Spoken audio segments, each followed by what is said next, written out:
인의 본질성과 선차성. 컴벌랜드는 홉스의 이 답변들을 개별적으로 분리시켜 정사할 가치가 있다고 생각한다. 이 정사 작업은 홉스가 부분적으로 독자가 본성적 성향으로부터 취한 자연법적 제재의 지표들을 지우려는 자신의 기도 속에서 얼마나 거친 오류를 방어하도록 강제되는지를 알 수 있게 해준다는 것이다. 인간이 짐승보다 그 자신의 종에 대해 더 악의적이고 비사회적이라는 것을 추론하는 데 홉스가 동원한 모든 개별 사실은 인간이 어떤 다른 동물 종자보다 본성상 동종의 인간들을 향한 더 큰 인애에 적합하다는 가장 명백한 지표들로서 아주 유리하게 인간 자신에게 되돌려질 수 있다는 것이다. 왜냐하면 사태가 이렇기 때문이다. 1. 홉스는 이러한 인애로부터 본성적으로 흘러나오는 영예를 사랑한다. 2. 그는 그 자신의 사적 행복에 대한 공공선의 영향을 보다 완벽하게 알고 있다. 3. 그는 기회가 제공하는 대로 복종하거나 명령하는 것을 똑같이 그에게 내키게 하는 이성의 사용을 가지고 있다. 4. 그는 적절한 말에 의해 어떻게 그의 이성의 힘에 날카로운 날과 미를 둘 다 주는지를 알고 있다. 5. 그는 위법과 위법 없이 가해진 피해를 구별하는 데 수단이 되는 법을 이해한다. 6. 마지막으로 본성만이 인간들 간에 한 번 만들어진 이 합의에 항상성을 주는 것이 아니라 본성의 조교인, 기술도 훨씬 덜 참된 우연들에 대한 많은 방부제들을 글로써 전달하고 저 합의에다 인간 수명을 넘어가는 지속성을 부여한다. 컴벌랜드는 인위적 기술을 자, 이 기술은 이제 우리가 계약서를 종이에 써가지고 글씨로 박는 것도 한 기술이죠. 근데 그것을 비석에다가 새겨, 그 계약을 약조한 걸 우리 임신서기처럼 뭐 천년이 지나도 그 약속 문서가 남아 있는 이런 기술들, 오늘날은 이제 뭐 컴퓨터에 한번 뿌려버리면 뭐 영원히 안 없어지는 거야. 그래서 컴퓨터로 요구하면은 이 통신망에 의해서 명예훼손한 건 더 가중처벌되죠. 이 지울 수가 없으니까. 예? 자. 컴벌랜드는 인위적 기술을 본성의 조교라고 부르면서 이 기술들이 분명하게 영구적으로 인간 본성과 통합된 인의 성향을 근절시키거나 약화시키는 것보다 오히려 이 성향을 촉진한다고 주장하고 있다. 컴벌랜드는 인간의 인의 성향을 그 육체에 있어서까지 추적한다. 그는 인간의 육체에 특유한 어떤 요소들, 가령 인간의 큰 뇌, 피와 활력의 양, 순수성, 생기, 기억력, 현명 등이 인간에게 동물보다 더 많이 상호적 인애를 발휘하게 하고 동물들보다 더 우회적인 사회를 구성하는 것을 내키도록 한다고 생각한다. 자, 이 기억력이 훨씬 많기 때문에 더 길고 오래 기억하기 때문에 자기 자식이 누군지 알고 자기 애인이 누군지 알고 그렇게 오랫동안 또 자기 친구가 누군지 알고 잊어버리지 않고 기억하는 거예요. 기억력이 없다면 뭐 약속이고 뭐가 아무것도 없겠죠. 약속 자체를 잊어버리니까. 자. 720쪽에 달하는 방대한 그의 저작, 자연법의 철학적 탐구를 여기서 다 압축하는 것은 불가능하므로 그의 인해 철학의 소개는 이것으로 그칠 수밖에 없다. 다분히 공맹과 이심전심으로 연관된 컴벌랜드의 이 놀라운 반홉스 논변들은 훗날 허치슨, 휴մ, 스미스 등의 경험론적 도덕 철학의 개발에 결정적 도움을 준다. 암암리의 이교적 중국 문화와 공자 철학을 활용하고 있는 이 컴벌랜드의 자연법의 철학적 탐구는 당대의 가장 탁월한 홉스 비판서였다. 컴벌랜드는 이교 시비를 피하고 논변의 설득력을 높이기 위해 공자와 맹자 또는 중국을 단 한마디도 언급하지 않았지만 당시의 시대적 배경과 알리바이용의 예의적 언급 외에 힐랍 철학적, 스콜라 철학적 선철들과의 내용적 연관이 전무하게 느닷없이 이성이 아니라 인애와 본성을 들고 나와 일관되게 논변하는 그의 글의 내용을 볼 때 그의 철학은 공맹적인 것이다. 이런 까닭에 컴벌랜드의 철학을 중심으로 한 당대의 철학 사상의 변화를 패스모어는 서양 철학이 공자화된 것이라고 천명했던 것이다. 패스모어는 호주의 철학자인데 지금은 이제 아마 죽었을 거예요. 이 사람이 이 17, 18세기의 서양 철학을 컴푸시아나이즈드, 유교화된, 공자화된 철학이라고 그랬어요. 이런 걸 보고. 근데 이 컴벌랜드를 가장 열심히 그 사상을 퍼뜨리려고 애를 쓴 사람이 맥스웰이라는 철학자인데요. 이 맥스웰은 컴벌랜드를 보면서 바로 중국과 연결시켜요. 이 내용을 뒤에 이제 바로 그 내용입니다. 자. 5-3 컴벌랜드의 반흡수적 인해론에 대한 맥스웰의 공자주의적 해석. 이런 까닭에 컴벌랜드의 자연법의 철학적 탐구의 영역자이자 해석자인 존 맥스웰은 1727년 영역판에 붙인 해설에서 이 저작에 깔려있는 공자 철학의 영향을 간취하고 이를 드러내고자 한다. 극동의 경천사상과 도덕. 맥스웰은 극동의 하나님 또는 천신을 주피터로 묘사하며 중국의 이교 신학을 이렇게 해석한다. 이교도 대중의 이 주피터는, 즉 세계의 영혼은 마땅히 이교 신학 안에서 최선의 주피터라고 생각해도 된다. 그들이 제도화한 최초의 시원적 유신론 또는 태고의 우상론은 가시적 하늘이나 세계를 보편적 최고신으로 또는 주신으로 신격화하는 것이었다. 중국인들 사이에서처럼 어떤 이들은 땅이 온갖 이익을 끌어내는 해, 달, 그리고 주로 하늘 자체가 가능한 모든 헌신으로 숭배되어야 한다고 생각한다. 땅이 온갖 이익을 끌어내는 말하는 것은 무슨 뜻이냐면, 해가 비치니까 나무들이 자라죠. 풀들도 자라고 땅에서 그런 덕을 입는 거고, 달도 이제 밤에는 사람들이 다닐 수 있고, 동물들도 밤에만 움직이는 동물들은 대체로 별빛을 보고 움직이는 거니까 또 별빛을 보고 자라는 것도 있고, 버섯은 달빛과 별빛을 보고 자라요. 안 그러고 햇빛에 노출되면 버섯은 다 죽어버리죠. 그리고 하늘 자체는 이제 우리에게 공기를 주니까 공기 속에서 풀과 나무와 동물들이 자라는 거. 땅과 땅 위에 있는 모든 것은 하늘에 있는 것들의 도움으로 또 그것을 이득을 얻어서 살아간다. 자. 이어서 맥스웰은 동아시아의 최고신 개념과 경천사상을 다음과 같이 별도로 소개한다. 이교적 인류의 이런 최고신 개념의 선호는 최근 중국 사정을 보고하는 한 필자에게서도 찾아볼 수 있다. 타타르, 북방 오랑캐들 중 한 강력한 민족은 외양상 어떤 특별한 종교가 있는 것이 아니라 그들이 알게 된 온갖 종교를 무관하게 받아들여 이 모든 종교에 순응하고, 그들이 숭배하는 것이 무엇인지 알거나 알려고 신경 쓰지 않고 고도인들이 숭배한 우상이나 신성에 대한 지식도 전혀 없다. 또한 자연 본능이 초자연적 빛의 도움 없이 모든 사람의 바로 그 가슴에 각인한 저 제1관념들을 받거나 보유하고 있는 것으로 보이지도 않는다. 하지만 그들은 하늘을 공경하고 이 하늘에 자신들의 최대의 숭배를 바친다. 이것이 백성들의 정신을 최대로 각인했다. 일본의 북부에 접해있는 대민족은 경천 외에 어떤 다른 종교도 갖지 않은 것으로 얘기된다. 그리고 중국인들의 최고신은 피조되지 않은 존재이고 태초도 없으며 비물질적 연기로 상정되는 하늘로 얘기된다. 맥스웰은 극동의 북방 오랑캐에 관한 보고는 팔라폭스 이 멘도자의 만주 타타르인들에 의한 중국 정복의 역사라는 책에서 인용하고 있고, 일본의 북쪽에 있는 타타르 민족은 만주족이에요. 만주족이 중국을 점령한 사건을 다룬 책인데 이 책에서 인용하고 있으니까 상당히 중국 역사를 잘 알고 있는 거예요. 일본의 북쪽에 있는 이 대민족과 중국인의 종교에 관한 보고는 게르하르트와 호프만 이 공저한 빛속의 그림자 또는 이교에 대한 합의와 이견과 퍼체스 그의 순례여행에서 인용하고 있다. 그리고 일본의 북부에 접해있는 대민족은 코리아를 가리키는 것으로 보인다.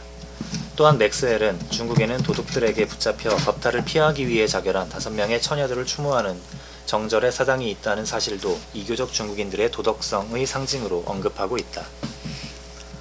스토아주의와 에피쿠리언적 홉스주의에 대한 맥스웰의 유교적 비판.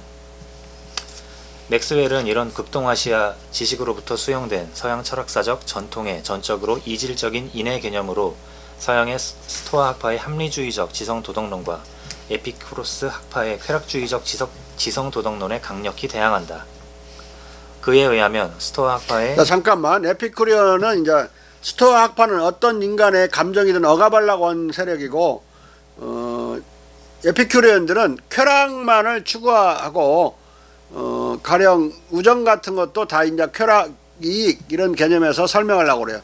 우정은 왜 친구를 가져야 되느냐? 친구를 가지면 자기 안전에 도움이 되니까 친구를 갖는다. 그리고 왜 우리가 약속이나 기타 또는 법을 지켜야 되느냐? 그것은 우리가 우리를 위해서, 이익을 위해서 맺은 사회계약이다. 사회계약 개념이 에피큐리언들에게 가장 먼저 강력하게 제기돼요. 예? 그러니까 여기 어떤 도덕관념이나 도덕 감정이나 도덕 감각 이런 개념이 나오질 않아요. 얘네들한테는. 예? 이익이나 어떤 안보 이런 것밖에 없다고. 자. 그에 의하면 스토아 학파의 무감, 아파테이아의 독트린 또는 이승과 저승의 외적인 모든 것을 좋든 나쁘든 동시에 배격하고 학의 동물적 영혼의 감정을 일정한 정신적 작용으로 대체하는 동물적 정감과 감정으로부터 자유로움의 독트린은 못지않게 터무니없는 것이다. 아파테이아는 아는 없다는 뜻이고 파테이아는 감정이니까 감정이 없는 상태. 어떠한 고통이 느껴와도 안 느끼는 그런 거, 감정을 초월해 버리는 거. 그러니까 어떤 열정에도 빠지지 않고 고통에도 안 느끼는 그런 무감각한 사람을 현자라고 생각했어요. 그러니까 사람이 어떻게 고통하고 쾌락만 있는 거야, 인간이? 그런 도덕 감정도 있고 미학에 대한 감정도 있고 유희, 재미있음에 대한 재미를 느낄 수도 있고, 그런데 이익에 관해서만 말하는 거예요. 자, 한번 내가 말했죠. 인간은 네 가지 가장 중요한 사회적 행위를 한다. 가장 낮은 단계에서 인간은 공리적 행위를 해요. 이익을 얻기 위해서, 먹고 살기 위해서 이익을 얻기 위해서 어떤 도구적이고 기술적인 행동을 함으로써 이익을 높이는 거예요. 공리성이 있는 행동을 한다.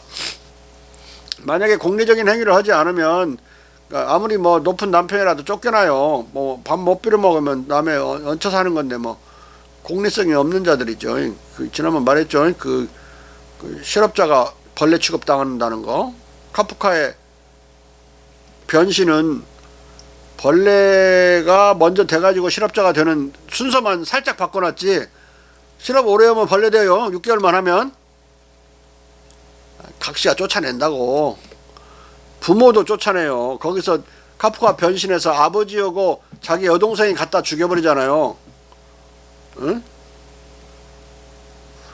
공리적인 행위는 인간이 어느 정도는 해야 되고, 남의 얹혀 살거나 민폐를 끼치지 않을 정도에서, 공리적인 행위를 하려면 부지런해야 되고, 여러 가지 검소하게 살아야 되고, 그리고 전략해야 되고, 막 이런 것들을 자기한테 얹힐까봐 사람들이 자기한테 그 사람이 검소하게 살고 전략해서 살고 부지런히 살고 근면하다고 그래가지고 나한테 이익 하나도 없는데 칭찬한다고.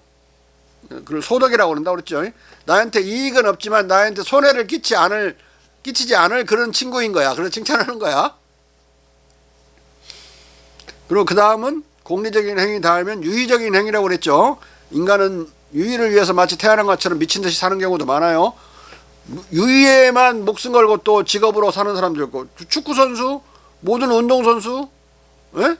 뭐 개그맨들 다 그거 예술 아니고 유의야. 올림픽, 월드컵 뭐 이런 거 다 예술 아니고 유희다. 유희는 재미를 추구한다. 앞에 공리적 행위는 이익을 추구하고, 공리라는 것은 자기의 노력이라는 뜻이야. 공은 그 노력으로 이익을 얻는 걸 공리라고 그래요. 공과 할 때 공짜야. 귀공짜가 아니고. 세 번째는 예술적인 행위 또는 미학적인 행위라고 그랬죠. 누구나 예술적인 행위를 한다. 꼭 예술가만 예술적인 행위를 하는 게 아니에요. 아마 우리 지금 최민숙 씨 이쁘게 입었다고 지금 이렇게 이쁘고 입고 나왔을 것이고, 여기는 아예 직업을 미학을 추구하는 예술가고, 우리 희주는 노래 한 가락씩은 할 것이고, 안 그러면 노래방 다 망해버리죠. 뭐 예술적인 행위를 조금씩은 다 한다고 꼭 예술가만 하는 거 아니야. 예술가만 독점적으로 하는 게 아니고, 모든 인간은 멋있으려고 그러고 이쁘려고 그러고, 옷이라도 어떻게 하여간 스타일을 갖춰서 입으려고 그러고, 말이라도 아름답게 하려고 그러고, 화장도 뒤지게 하고 막 또 깨끗이 하려고만 하는 게 아니라 멋있게 얼굴도 하려고 그러고. 지금 남자들도 화장한다잖아요. 김영태는 안 하는 것 같으네. 우리 최진영은 화장하는가? 에? 머리카락 뭐 막 멋내고 막 그러지 않아? 어? 머리 아무렇게나 깎아버려. 아무리 집이나 들어가서 깎나? 한번 간지 계속 깎게 돼. 머리 망가뜨려 놓을까봐 한 집 정해놓고 계속 다니는 거야. 막 멀어도 이사 가갖고 멀어도 자기가 다니던 미장원이든 이발소든 멀어져 버려도 옛날로 계속 가. 이게 어떻게 해버릴까봐 그냥 나를 한번 아무렇게나 깎아놨는데 한 달 내에 엄청 고생해서 그 머리 하고 다니라고 쪽팔려갖고. 이게 미학적으로 인간은 대단히 중요한 액션들을 하고 산다. 그다음 마지막으로 도덕적인 행위예요. 여기서 도덕적인 심각한 행위는 뭐냐? 시리어스한 행위는 도덕적 행위와 공리적 행위예요. 심각한 행위란 목숨이 왔다 갔다 하는 거야. 공리적 행위를 못하면 굶어 죽을 수도 있고 그렇기 때문에 목숨이 왔다 갔다 하고, 이 도덕적인 행위는 뭐 애국심을 발휘하고 나라를 지키기 위해서 목숨을 바치기도 하고, 군인이라면 언제든 죽을 수 있는 사생관이 분명해야 되고 심각한 문제예요. 이거 도덕적인 행위는. 그런데 유의적인 행위는 예술적인 행위와 마찬가지로 그렇게 심각하지 않아요. 그렇지만 진지한 행위다. 앞에 두 가지는 시리어스한 행위고 이 뒤에 두 가지는 어니스트한 진지한 행위예요. 아니 우리가 축구를 할 때 장난처럼 뒤지게 패버리죠. 감독이 온 국민이 보고 있는데 국가대표로 나가갖고 막 장난처럼 아무렇게나 한다. 유의라고 해서 진지하게 해야죠. 그렇다고 막 팔이 부러지고 사람이 죽어도 막 하는 식으로 목숨 걸고 축구하면 안 되죠. 약간 사람이 다칠 수 있는 모든 것에 축구는 파울을 선언하고, 모든 운동은 규칙이 있어요. 사람 안 다치게 하려고 있는 거야 다. 시리어스하지 않고 유의인데 진지하게는 하더라도 시리어스하게 심각하게까지 가버리면 안 되니까 막 목숨을 걸고 다리가 부러져도 하는 그런 문제는 아니라 이 말이야. 예술도 마찬가지다. 아무리 뭐 라르 뿌로 라르 예술을 위한 예술이라고 하더라도 거기다 목숨 걸지는 않죠. 목숨 걸면 안 돼요. 그렇지만 진지하게 예술을 추구해야 된다. 진지함과 심각함을 구분할 줄 알겠죠? 제사상 차려놓고 장난치거나 그러다가 뒤지게 혼나요. 그 시리어스한 행동이야. 그리고 국가 의전 행위 하는데 현충일날 무슨 뭐 반기를 걸으라고 조기를 걸으라고 그러는데 그냥 조기도 안 건너면 그냥 뭐 DJ 덕 같은 이상한 노래 아무렇게나 먹어도 괜찮아요 막 그런 노래 틀려고 그러면 좋겠어? 밥만 잘 먹는다고 그래도. 그 날에 시리어스함에 맞는 노래를 틀어야 되죠. 그래서 국가적으로 그런 노래들은 정해져 있다. 이것에 따라서 거기에 다 가치가 있는 거예요. 공리적 행위는 이익을 추구하고, 유의적 행위는 재미를 추구하고, 예술적인 행위는 미추, 아름다움을 추구하고, 도덕적인 행위는 선악, 즉 선을 추구하는 것이다. 이게 인간이 하는 네 가지 가장 중요한 행위예요. 이걸 반드시 외워줘야 된다고.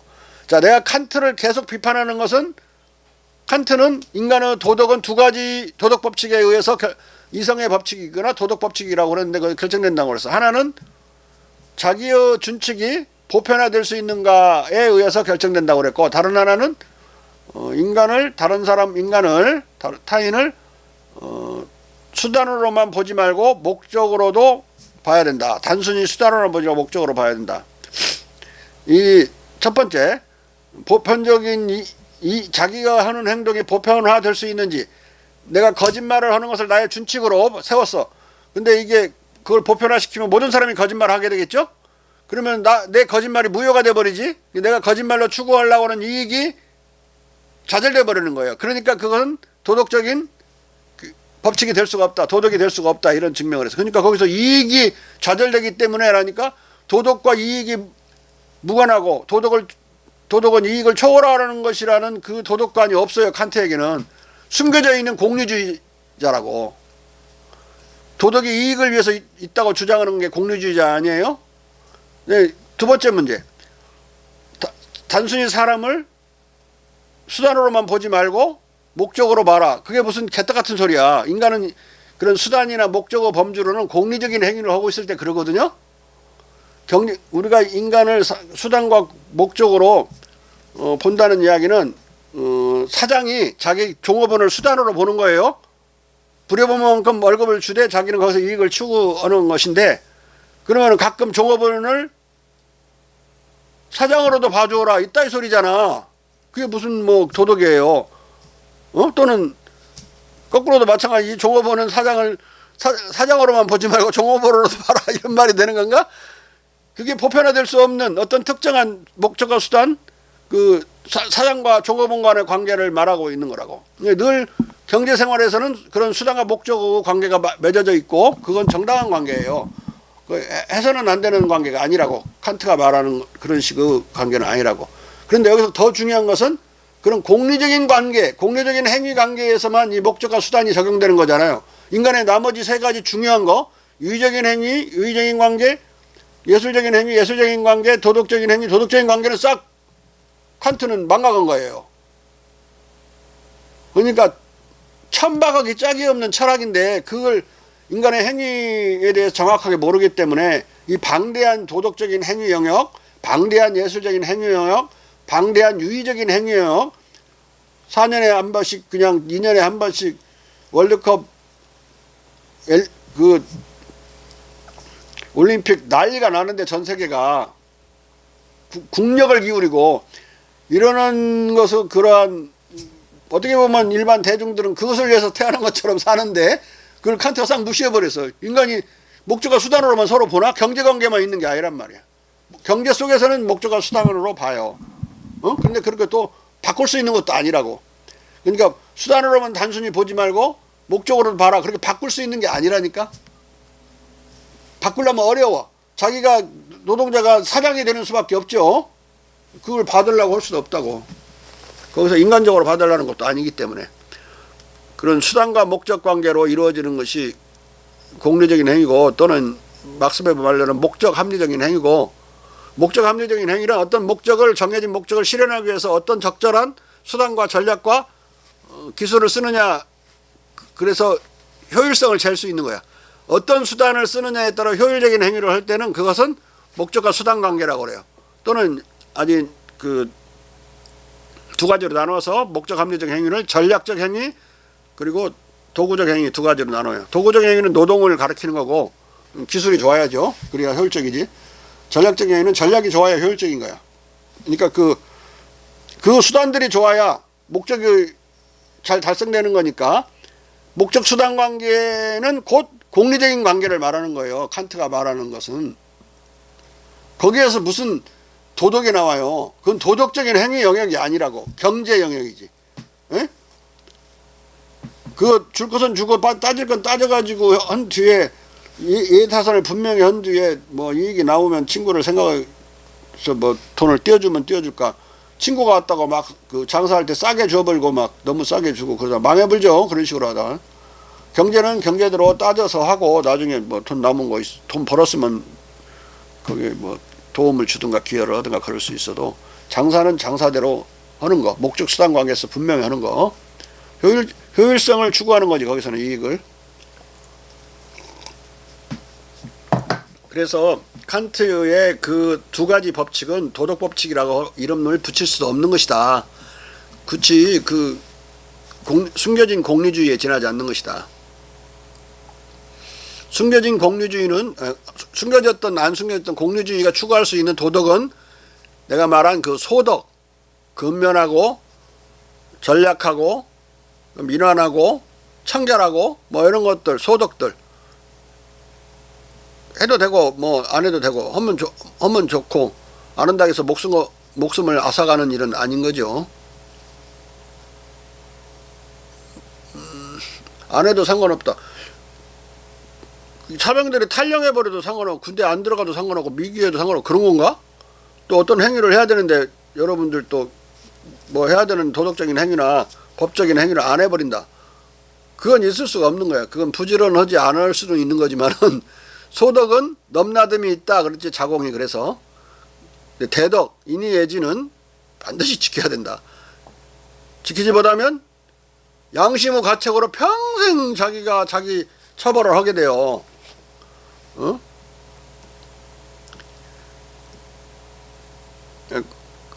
어떤 희생을 해야 되는 경우에는 희생을 해야 되고 희생을 한 사람은 떳떳할 수가 있죠. 도덕적으로 해야 될 때 도덕적으로 요구되는 희생은 해야 되니까. 길가에 쓰러진 사람을 보고 지나쳤다. 아마 평생 그 사람 그거 잊어버리지 못할 거예요. 근데 그 바빠 죽겠는데 짊어지고 그래도 뭐죠? 저 응급실에다가 실어다 주고 갔다. 뭐 얻은 거 하나도 없지만 그래도 할 일은 했다라고 떳떳한 감정을 가질 수 있는 거예요. 안 해오면 이제 평생 가는 거라고. 자, 맥스웰에 의하면 스토아파는 욕구의 감정을 의지로 대체하고 기쁨의 감정을 정신적 기쁨으로, 공포의 감정을 주의로 대체한다는 것이다. 그러나 그들은 비애나 슬픔은 어떤 것으로도 대체하지 않는다. 왜냐하면 그들은 지자에게서 이 슬픔과 같은 어떤 것도 없어야 한다고 부인하기 때문이다. 모든 감정을 부정해버리는 철학이에요. 응? 부정해버리는. 자, 스토아파의 에픽테토스에 의하면 율리시스가 그의 아내에게 진심으로 비탄에 마지 않는다면 그는 불행할 것이다. 그러나 훌륭한 사람은 불행할 수 없다. 따라서 울고불고 비탄해하는 사람은 훌륭한 사람이 아니라는 것이다. 따라서 스토아파는 친구를 위해 슬퍼하는 것도 아주 나쁜 것으로 치고, 플루타르크가 죄와 악덕에 대한 슬픔을 비난하는 것처럼 어떤 진솔한 슬픔도 불허한다. 그들의 철학은 완전한 무통 속에서 사는 방도이기 때문이다. 이 대목에서 다시 맥스웰은 이 철학을 비판한다. 이런 스토아 철학에도 불구하고 어떤 노인은 그의 아들에게 들어라 내 아들아, 너는 철학해야 하지만 두뇌도 가져야 한다. 이 철학은 지독한 우행이다 라고 말해줄 정도의 큰 이성이 있었다는 것이다. 스토아파의 경륜은 다음과 같다. 지자는 자비나 친절에 의해 동하지 않고 어떤 사람의 범죄든 용서하지 않는다. 헛되고 어리석은 사람들 외에는 아무도 남을 측은해하지 않는다. 관대하고 너그러운 것은 사람의 바른 자질이 아니다. 다만 스토아파는 슬픈 척하는 것만을 허용한다. 스토아파는 정치적 외향으로 슬픔에 공감하는 것 외에 이에 공감하는 것을 허용하지 않는다. 에픽테토스는 당신은 어떤 사람이 자신의 불행에 비탄해하는 것을 본다면 말로 그에게 비위를 맞춰 비탄해하는 자세가 갖춰지면 그와 더불어 비탄해하는 것은 가하지만 내심으로까지 비탄해하지 않도록 유의하라고 말했다. 비탄해하는 척만 하라 이거야. 실제로는 비탄해하면 안 된다 이거. 자, 이에 대항해 맥스웰은 자신의 기본적 신조를 다음과 같이 정식화한다. 의심할 바 없이 인류가 가능하지 않고 견디어낼 수도 없고 선성에 대해서만 아니라 신적이고 자비로운 애정과 감정의 발휘도 파괴하는 경직된 덕성에 맞추는 것보다 본성의 감정에 내맡기는 것이 더 나을 것이다. 왜냐하면 두려움과 욕구는 이것들의 대상들이 신적인 사물들이라면 참으로 신적 덕성인 것으로 얘기되고, 타인들의 기쁨과 슬픔에서 타인들과 공감하는 것은 참된 인애와 분리될 수 없기 때문이다. 자, 이 맥스웰은 인간이 본성으로 도덕 감정과 도덕 감각을 가지고 있는지를 아직 명확하게 진화론적으로 입증되지 않았던 시대에 이 글을 썼어요. 진화론이 나오는 것은 19세기 후반이에요. 그러니까 이 다윈의 등장하기 전부터 18세기 말부터 진화론이 들썩거리고 나오긴 했지만 어떤 경험론적인 입증을 한 건 다윈이 최초죠. 그러니까 이제 그 이후에 다윈과 다윈으로부터, 다윈도 그랬지만 다윈 이후부터는 도덕감정이라는 것이 어떻게 형성되어 있는가 진화론적으로 설명하려고 애를 써요. 도덕감정이 있다는 건 다 합의돼 버리는 거예요. 그러니까 공맹이 전제로고 설명했던 내용은 과학적으로 전제로 딱 해놓고, 이것이 어떤 과정을 통해서 이 측은지심, 동정심이라는 것이 생겼고, 이 대가를 요구하지 않는 동정심. 두 번째, 왜 인간은 의로움, 정의감이 생겼고, 이런 것들을 연구하는 게 오늘날 학문이다. 오늘날 심리학의 대부분은 이런 감정들이 어떻게 생겨났을까를 연구하는 거예요.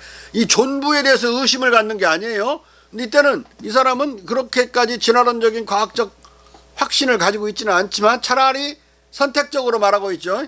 난 차라리 그냥 내 감정을 따를 거야. 이 스토아파 안 따라갈 거야.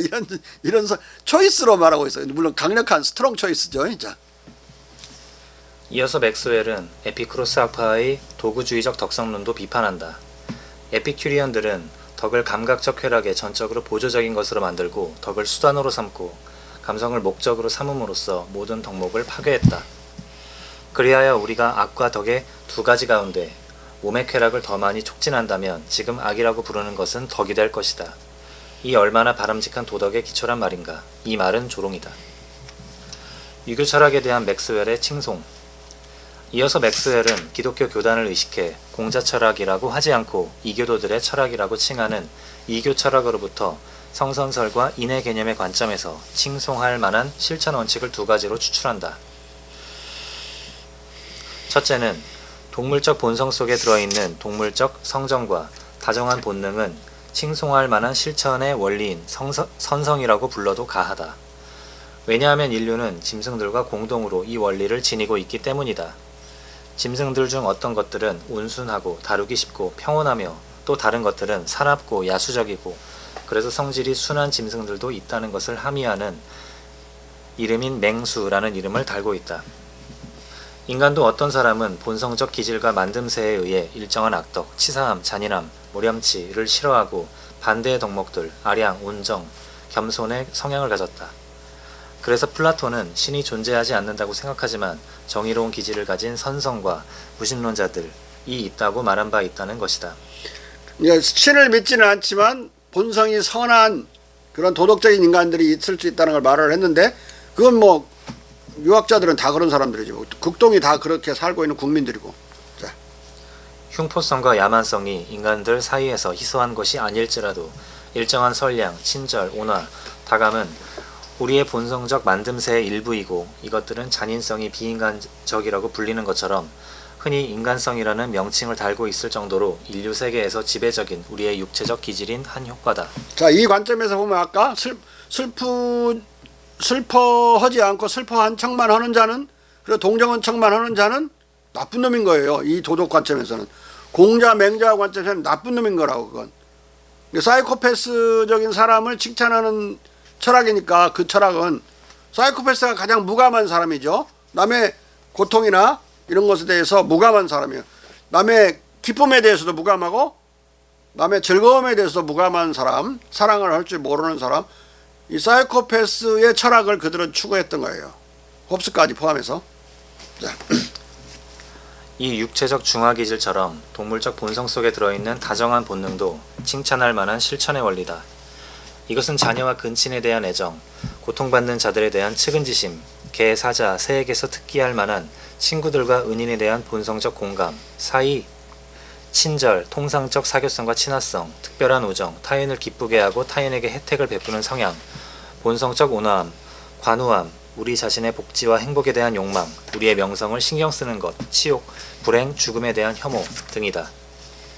이교 철학의 두 번째 칭송할 만한 실천 원리는 인간적 사회적 성향, 인간 속에 들어있는 본성의 선량성이고 대부분 본유적 본능이다. 왜냐하면 정치적 윤리적 덕성이라고 부르는 모든 인간적 사회적 그리고 인간적 도덕적 덕성과 의무가 이 하나의 원리 속에 포괄되어 있고 이 원리로부터 도출되기 때문이다.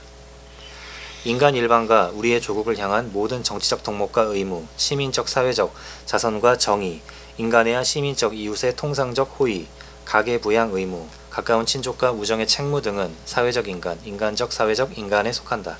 그러니까 인간은 인간에 대한 사랑 때문에 여기서 인간의 범주를 자기 가족으로 한정하든 자기 동네로 한정하든 국가로 한정하든 온 인류로 확산시키든 간에 사랑이에요. 이 사랑 때문에 목숨을 거는 거야.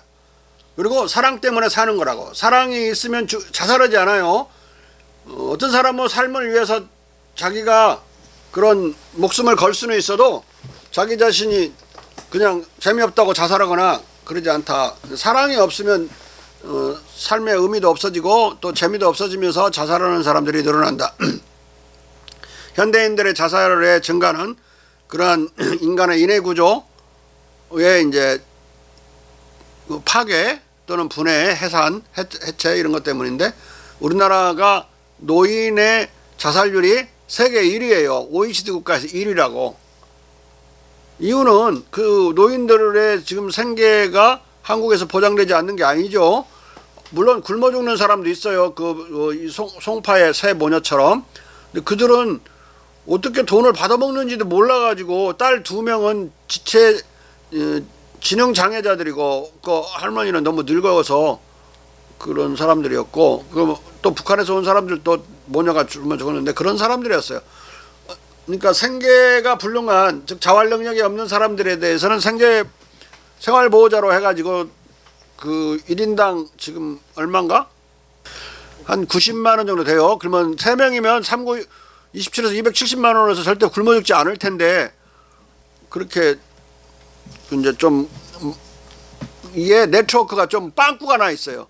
거기서 지적 장애인이 약간 맛이 간 아이들이 있잖아요. 걔네들은 정상인으로 취급해요.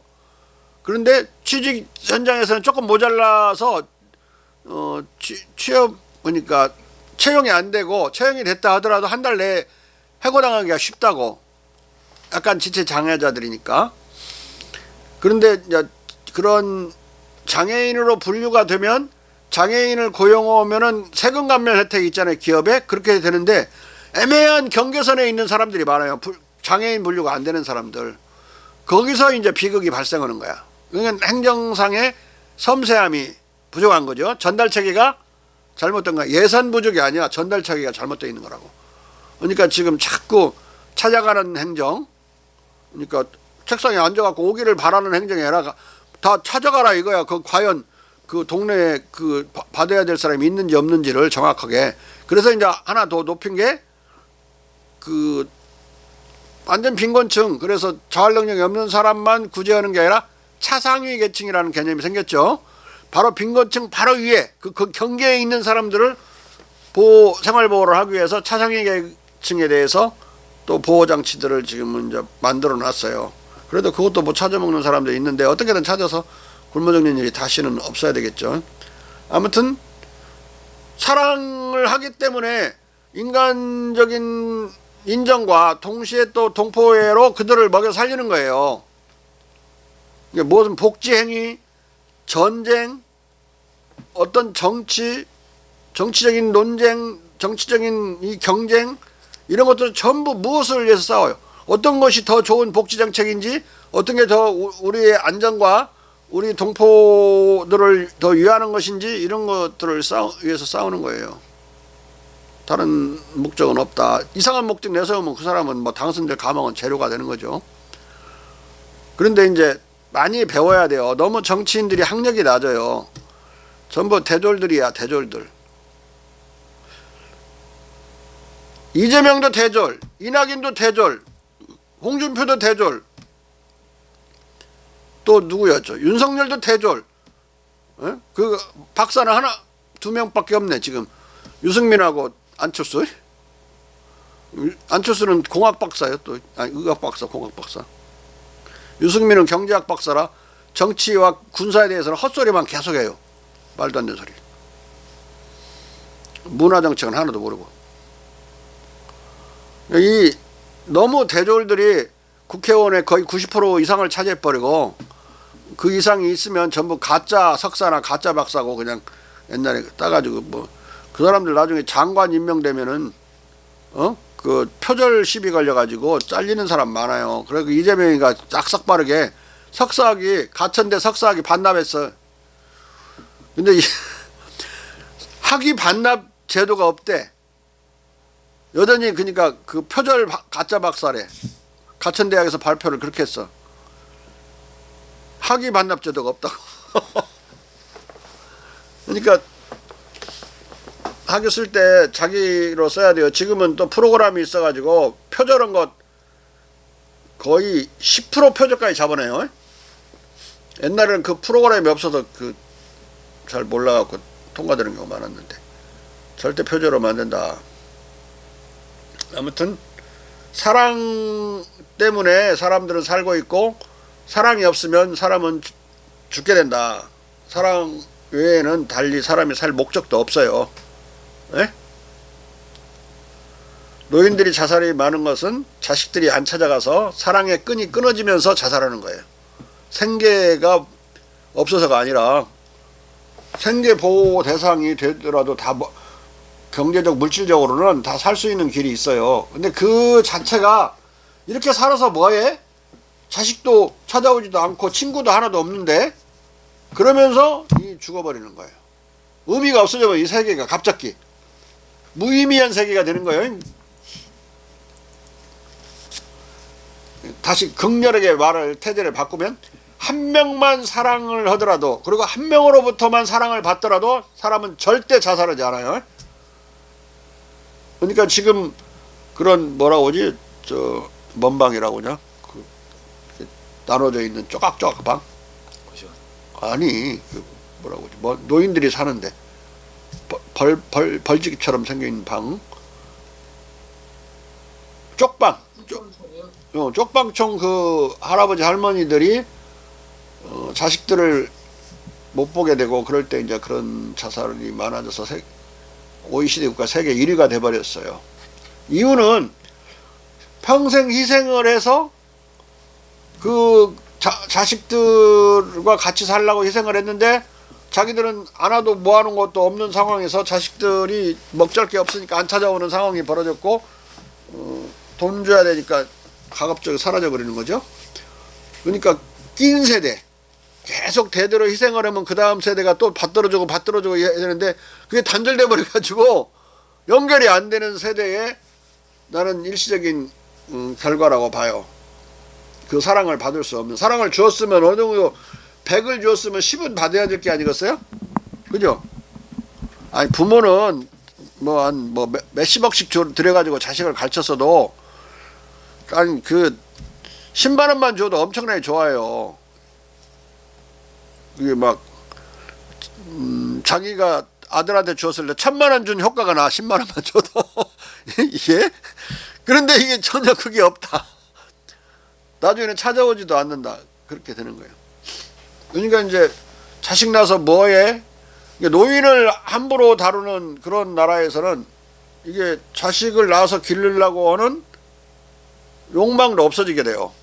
그러니까 왜 우리가 자식을 안 낳게 되는가 해도 여러 가지 요인이 있지만 그 중에 큰 요인도 노인을 함부로 대하는, 노인의 자살률이 높아지는 것과 또 한쪽으로 긴밀히 연결되어 있다. 70대 할아버지를 우습게 알면 60대 할아버지들이 불안해요. 60, 70대 할아버지를 우습게 알잖아요. 그러면 40, 50대 그 장년들이 불안해. 우리가 늙으면 저렇게 당하는 거 아닌가? 그리고 40, 50대를 우습게 알면 이 30대 불안해요. 좀 있으면 나 40인데 38이고 39이고 이런 사람들 다 불안해진다고. 그리고 노인을 격려를 해야만 전체 세대가 다 안정이 되는 거예요. 무슨 말인지 알겠죠? 그 사랑의 안정 체계에 들어설 수가 있다. 그런데 또 이제 그러면 아기를 어떻게 낳아야 하는가? 그냥 계속 물질적 지원으로 젊은 세대에 아기 낳으면 얼마씩 주고 집 주고 뭐 주고 막 행복한 아파트, 그러니까 더 행복한 아파트 충남지사는 또 그러더만. 그렇게 한다고 해서 아기 낳냐? 이게 보람이라는 건 경제적 보람하고 하나는 그 정신적인 사랑의 보람인데, 사랑의 보람이 없는 이 현실을 보면서 무슨 돈을 많이 준다고 아기를 낳아서 미래의 그런 행복을 보장받을 수 있겠냐 이 말이야, 내 말은. 그리고 그렇게 해서 그 노인 정책을 다시 크게 수립하지 않고는 그 젊은이들에 대한 그런 미래를 향한 어떤 꿈을 실현을 시킬 수 없는, 행복을 보장할 수 없는 상황이니까 그것을 개선해야 되고, 다른 한편으로는 앞으로 그렇게 많은 인구를 가지고 생산을 하거나 그러질 못해요. 왜냐하면 4차 산업혁명은 거의 10대 1로 노동 인구가 감소해야 된다고. 생산성이 너무 높아가지고 이 4차 산업혁명. 근데 4차 산업혁명을 선두에서 이끌고 가는 나라가 한국과 미국이에요. 다른 나라보다 훨씬 빨라요. 그러면은 인구는 급격히 줄어들 수밖에 없으니까 애기 안 낳는 세대, 자기 자신이 배워갖고 취직하기도 바쁜 시대가 됐어요. 이런 시대에 이제 막 정책적으로 인구를 늘리고 애기를 많이 낳게 하려는 것도 한계가 있다. 내 생각은 해외에 우리 동포가 1000만 정도가 살아요. 근데 우리가 지금 세계적으로 문화 강국이 되어가면서 한국으로 유학을 하는 사람들도 우리 동포들이 자녀들이 엄청 많아졌고, 또 여기 와서 취업을 하는 동포 자녀들도 많아졌어요. 물론 다 받아들이자는 건 아니지만 인구가 부족한 만큼 동포들이 다시 역으로, 옛날에 우리가 가난할 때, 박정희 때 가난할 때 나가갖고 보로네오 가서 징탕 고생하고 지금 조금 돈 모아서 살고 있고, 한국이 잘 살게 되니까 코리아타운이 막 전 세계적으로 지금 대붐을 일으키고 있다는데, 그 손님들이 때로 몰려들어가지고 다 그게 뭐 남미든 중미든 미국이든 뭐 난리가 났대. 지금까지 이민 생활 속에 그냥 대박 터지는 시대를 살고 있대야. 그러니까 이제 뭐 아무리 이상한 놈도 미국이나 뭐 독일 가서 뭐 외국 가서 살면 다 애국자 돼버려. 더 애국자 돼.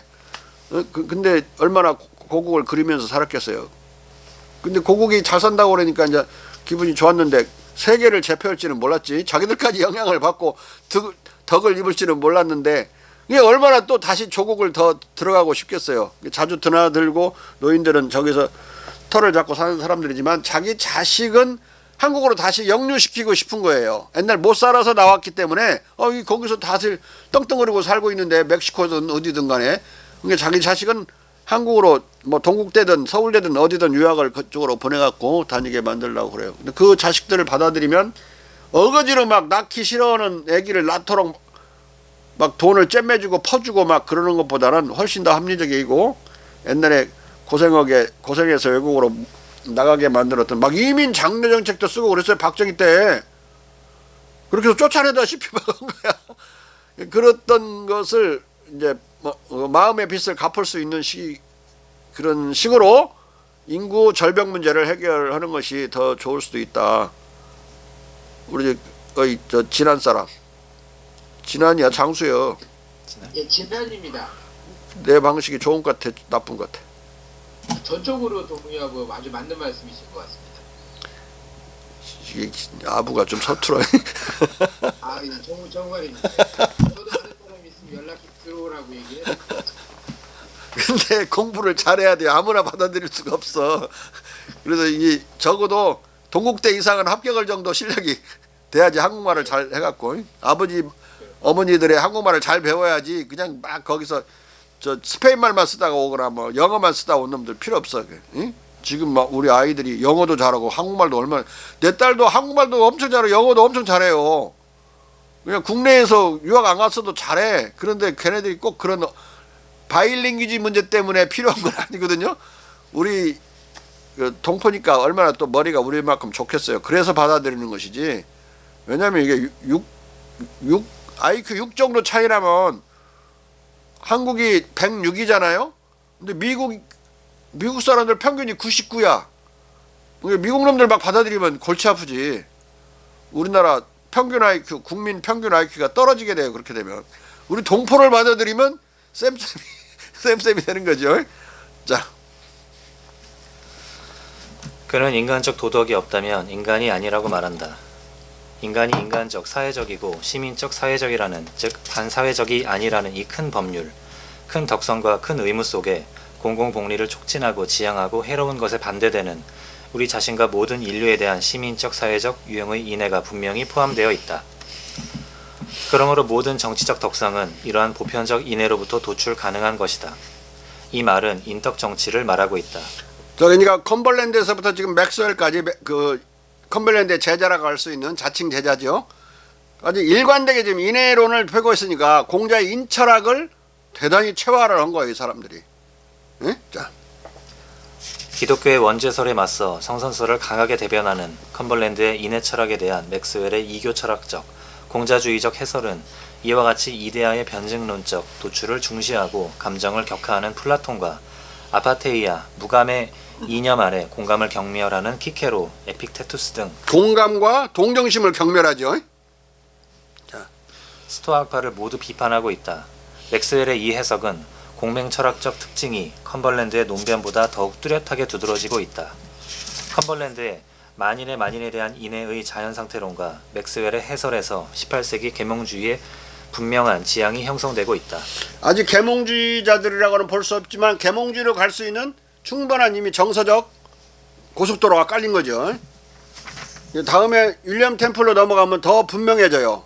여기서는 아예 공자를 선명하게 거론하면서 이야기가 진행된다. 엄청난 공자 예찬자고 공자 숭배자예요. 이 템플은 대단히 높은 사람이에요. 영국에서 대단히 큰 귀족이고 대귀족에 속하는 사람이고 그리고 위대한 철학자이자 위대한 외교관이었고 그리고 왕의 최측근이었던 사람이다.